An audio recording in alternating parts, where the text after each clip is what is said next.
Bonjour à tous. Donc aujourd'hui un cours sur les goupilles et les ressorts, leur désignation normalisée ou leur dénomination pour les ressorts, parce qu'en fait un ressort a une désignation normalisée complexe. Il faut savoir qu'un ressort, sa fonction c'est de restituer l'énergie, il est comprimé, et en fait une fois qu'il est comprimé, ou alors en tout cas il est contraint, une fois qu'il est contraint, il va restituer. Et ça fait appel à des formules, à ce qu'on appelle la raideur d'un ressort. Le dimensionnement d'un ressort est complexe, donc je vais clairement pas parler de désignation normalisée des ressorts dans ce cours. Par contre, je vais traiter les familles de ressorts et puis comment est-ce qu'elles s'appellent. Sur les goupilles, on ira plus loin, c'est-à-dire qu'on parlera évidemment des goupilles, de leur dénomination, mais aussi de leur désignation normalisée et de leur fonctionnement. Donc voici, donc, on va commencer par les goupilles. Donc, vous avez ce qu'on appelle une goupille épingle. Donc ça, c'est un type 4000, mais il y a différents types de goupilles. Moi, j'en ai présenté un. Donc la goupille, elle est dénommée goupille épingle. Ça s'enlève et ça se remet très facilement. Vous avez ça sur pas mal d'éléments. Dès que vous avez, par exemple, sur une presse hydraulique, vous enlevez avec la goupille épingle pour pouvoir monter les axes, pour pouvoir remonter ou redescendre la partie qui vient supporter l'élément à démonter. Cette goupille épingle, euh, est dénommée par le diamètre de fibre, le petit d, et la longueur de la goupille qui va en fait tout simplement donner la désignation normalisée. Donc si vous arrivez goupille épingle DL, vous avez la bonne dimension, vous vous trouverez sur le bon type de goupille. La goupille élastique, qu'on appelle aussi goupille mécanalus, le diamètre de la goupille, la longueur tout simplement. Ce genre de goupille est très très utilisé pour faire du positionnement entre les pièces. Ça remplace souvent les pions de centrage qui sont perdus lors de démontage. Donc voilà en gros un petit peu. C'est une solution pour faire des liaisons encastrement classiques. Goupille élastique.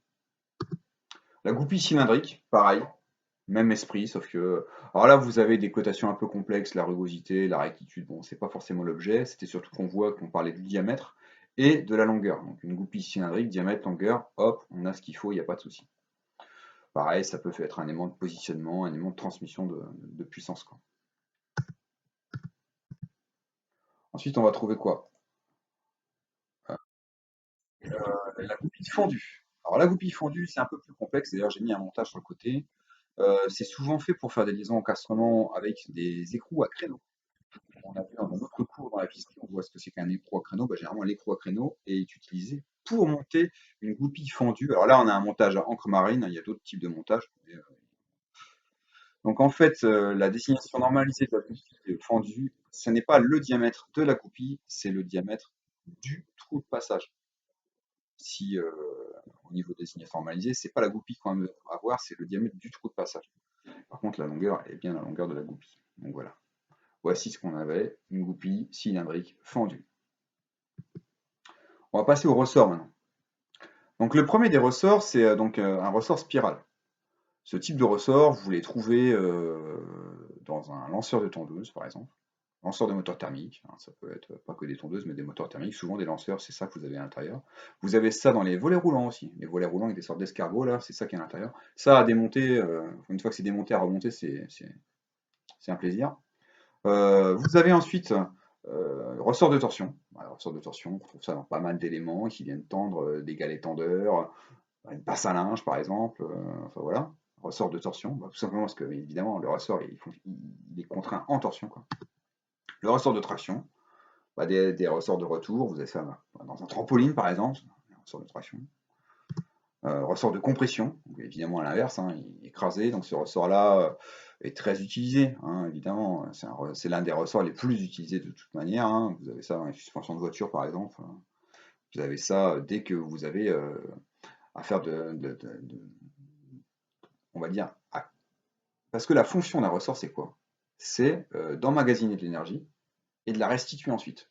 Alors soit dans un but d'amortir ou de limiter les vibrations, soit dans d'autres buts, en tout cas de retour d'énergie, ou pour faire des ressorts de rappel, pour rappeler par exemple des vérins en sortie ou en rentrée de tige. Ce type de vérin fonctionne très bien pour faire des retours, des rappels en rentrée de tige, sur des vérins qu'on appelle des vérins monostables.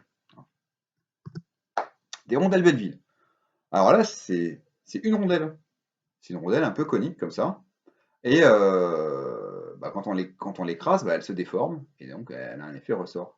Donc si on se met à l'empiler, on les empile dans un sens ou dans l'autre sens.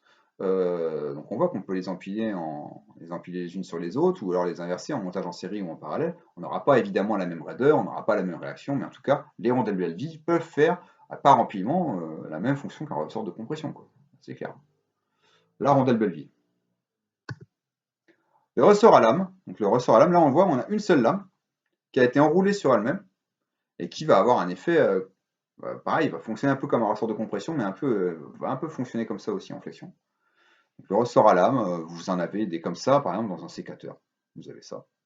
Il existe des lames aussi parallèles qui sont empilées les unes sur les autres. Là, je ne les présente pas, c'est plutôt des suspensions de tracteur ou des suspensions de poids lourd, mais bon, là, c'est pas l'objet, hein. Et alors ça, par contre, c'est très intéressant.